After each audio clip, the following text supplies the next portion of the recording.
శ్రీమహాగణాధిపతయే నమః. ఓం గురుభ్యో నమః. ఓం శ్రీమాత్రే నమః. అరుణాం కరుణాతరంగితాక్షీం ధృతపాశాంకుశపుష్పబాణచాపాం అనిమాదివిరావృతాం మయూకైః అహమిత్యేవ విభావయే భవానీం. శ్రీమాత్రే నమః.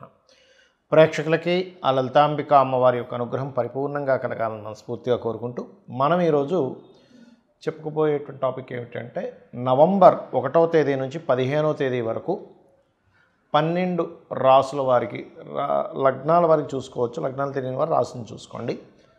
వారికి ఎలా ఉండబోతుంది, ఏ విషయాల పట్ల వాళ్ళు జాగ్రత్త వహించాలి, మరియు గ్రహస్థితి ఏ విధంగా ఉంది అని చెప్పి చూసుకున్నట్లయితే మనకి చంద్రుడు ఈ 15 రోజుల పాటు కుంభరాశి నుంచి కన్యారాశి వరకు సంచరిస్తున్నాడు. ఇక కుంభంలో రాహువు, మీనంలో శని, కర్కాటక రాశిలో గురువు ఉన్నాడు. కాకపోతే గురువుతోని మనకి గురువు 12వ తేదీ వరకు ఉంటూ 12వ తేదీ మళ్ళీ వక్రగతి చెందుతాడు, అంటే అక్కడే ఉంటాడు కానీ వక్రిస్తాడు. అలాగే సింహరాశిలో కేతువు, మనకి శుక్రుడు కన్యారాశిలో నీచపడి ఉన్నప్పటికీ 2వ తేదీ నుంచి ఆయన తులారాశిలోకి ఓన్ హౌస్లోకి వెళ్ళిపోయి తులారాశిలో ఉన్నటువంటి రవికి నీచభంగ రాజ్యోగాన్ని ఇస్తున్నాడు. అదేవిధంగా 2 విరుద్ధ ఎనర్జీస్ ఉన్నటువంటి గ్రహాలైన కుజబుధులు కలిసి ఉన్నారు. ఈ యొక్క గ్రహస్థితిని అనుసరించి 12 రాసుల వారికి లేదా లగ్నాల వారికి ముందు లగ్నం ప్రధానంగా తీసుకొని దాని తర్వాత రాశి తీసుకొచ్చి తప్పేం లేదు. ఏ విధంగా ఉండబోతుంది, ఏ విషయాలు జాగ్రత్తగా ఉండాలనేటువంటి అంశాలు చెప్తుందో నేనైనప్పటికీ కూడా చెప్పేసిన సాక్షాత్ లలిత అమ్మవారిగా భావిస్తూ ఒక్కొక్కటిగా మనం తెలుసుకుందాం. కన్యవారికి కనుక చూసుకున్నట్లయితే ఇక్కడ ప్రధానంగా కన్యా లగ్నం కానివ్వండి, కన్యారాశి కానివ్వండి, మీకు 1, 2, 3 తేదీల్లో 1వ తేదీ ప్రధానంగా ఎప్పుడైతే రాహుతో కలిసి ఉంటున్నాడో చంద్రుడు, మీ పూర్వజన్మ కర్మకారకుడు యాక్టివ్ అయ్యేటువంటి సమయం ఫస్ట్ డే. కాబట్టి ఆ రోజు ఎట్టి పరిస్థితుల్లో ఎవరికైనా అప్పులు ఇవ్వడం, అప్పు తీసుకోవడం, కొంత మానసికంగా కొన్ని స్ట్రెస్ అవ్వడం వల్ల కొన్ని నిర్ణయాలు తీసుకుంటూ ఉంటాం. అగ్రెసివ్గా, ఎమోషనల్గా అటువంటి నిర్ణయాలు ఏవి కూడా 1వ తేదీ తీసుకోకండి. ఇక 2, 3 తేదీలు వివాహ సంబంధించినటువంటి అంశాలలో, వివాహ నిర్ణయాలకు సంబంధించినటువంటి అంశాల్లో, పార్ట్నర్షిప్స్ రిలేటెడ్ సంబంధించిన అంశాల్లో జాగ్రత్తగా ఉండండి. ఇక మీకు 2వ స్థానంలో నీచభంగ రాజయోగం ఉంది రవికి. కాబట్టి 2వ తేదీ నుంచి 2వ స్థానంలో ఉన్నందుకు మీరు చేసేటువంటి ఇన్వెస్ట్మెంట్స్ కాస్త కేతుగ్రహం దగ్గర గణపతి ఆలయానికి వెళ్ళి చేసినట్లయితే ఆ యొక్క ఇన్వెస్ట్మెంట్స్ ఏవైతే ఉన్నాయో మీకు జీవితంలో చక్కగా కలిసి రావడానికి అనుకూలత ఉంటుంది. సహోదర వర్గంతో అనవసరమైన కొన్ని ఘర్షణలు ఉన్నాయి.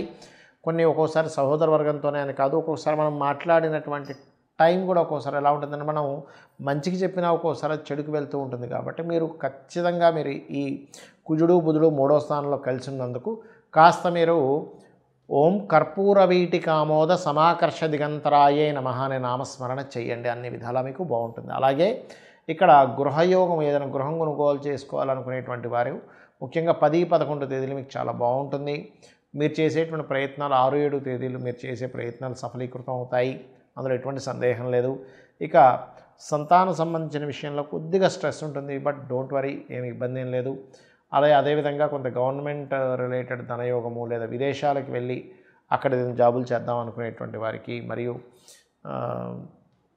విదేశాల నుంచి రావాల్సిన ధన సంబంధించినటువంటి అంశంలోని చాలా పాజిటివ్గా ఉంది. కాకపోతే ఇక్కడ దశమాధిపతి, లగ్న దశమాధిపతి అయినటువంటి బుధుడు కుజుడితో కలిసి ఉన్నందుకు కాస్త ఈ ఉద్యోగ సంబంధించినటువంటి అంశాలలో కొంత ఘర్షణ వాతావరణం చూపిస్తుంది.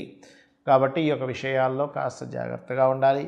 ఇక మీరు నిత్యము చేయవలసినటువంటి దేవతా ఆరాధన ఏమిటి, ఈ యొక్క ముఖ్యంగా ఈ కార్తీక దామోదరుడు మన కార్తీక మాసంలో చేస్తుంటాం కాబట్టి విష్ణువుకు మరో రూపమైనటువంటి వెంకటేశ్వర స్వామి ఆలయాలకు వెళ్ళి అక్కడ మీరు కనుక దీపాలు వెలిగించినట్లయితే కార్తీక దీపము ఖచ్చితంగా మంచి ఫలితాలు మీరు చూస్తారు. ఈ యొక్క కార్తీక మాసంలో మీకున్న సమస్యని బట్టి ఎటువంటి పరిహారం చేసుకుంటే బాగుంటుంది.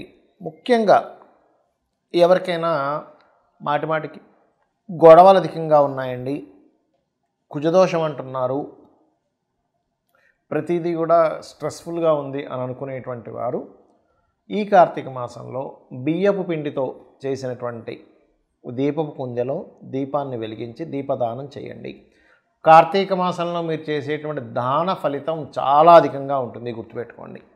కార్తీక దామోదరుని పూజ చేయడము, కార్తీక మాసంలో స్నానాలు, నదీ స్నానాలు చేయడం అనే ఒక ఎత్తు అయితే, ఇక మరి కొంతమందికి మానసిక సమస్యలు ఉంటాయి. ఎప్పుడు మానసికంగా ఏదో ఒక ఇబ్బందిగా ఉందండి అని అనుకునేటువంటి వారు నదీ స్నానం చేయండి. ఏదైనా క్షేత్ర దర్శనం చేసుకొని నదీ స్నానానికి వెళ్ళిరండి.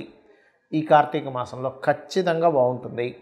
అలాగే మీకు దగ్గరలో గోశాల ఏదైనా ఉన్నట్లయితే గోవులకి బియ్యపు పిండిలో కాస్త బెల్లము కలిపి బియ్యపు పిండిని తినిపించండి. ముల్లంగి లాంటి పదార్థాలు కూడా గోవుకి కనుక కార్తీక మాసంలో తినిపిస్తే 100% మీ యొక్క మానసిక రుగ్మతలు తగ్గడం, మానసిక స్ట్రెస్ తగ్గడం, మెంటల్లీ కోసం డిస్టర్బ్ అయిపోతుంటారు కదా, అటువంటివి తగ్గడం అనేటువంటిది జరుగుతూ ఉంటుంది, గుర్తుపెట్టుకోండి. ఇక మూడవది ఏంటంటే ఇక్కడ మరికొంతమందికి సంతాన సంబంధించిన సమస్యలు ఉంటూ ఉంటాయి. ఈ యొక్క కార్తీక మాసంలో ఎవరైతే ఇప్పుడుండేటువంటి ప్లానటరీ పొజిషన్స్ బట్టి చెప్తున్నాను, లక్ష్మీ గణపతిని మన దామోదరుడి యొక్క పూజ చేస్తారు. కార్తీక దామోదరుని యొక్క పూజ చేయడము ఇవన్నీ చేస్తూనే లక్ష్మీ గణపతి యొక్క ఆరాధన చేయండి ఈ కార్తీక మాసంలో.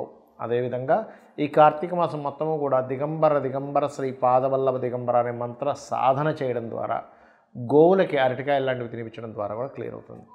ఇక ఈ కార్తీక మాసంలో పెళ్ళిళ్ళు కూడా అవుతూ ఉంటాయి. కానీ కొంతమందికి వాళ్ళ యొక్క జన్మజాతకంలో ఉండేటువంటి కాంబినేషన్స్ వల్ల వివాహ సంబంధించినటువంటి అంశాలు తొందరగా కుదరవు.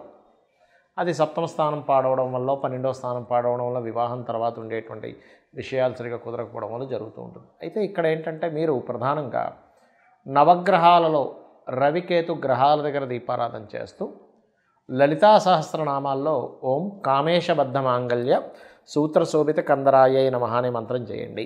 ఖచ్చితంగా మీకు వివాహ సంబంధించిన విషయాలు ముందు కుదురుతాయి.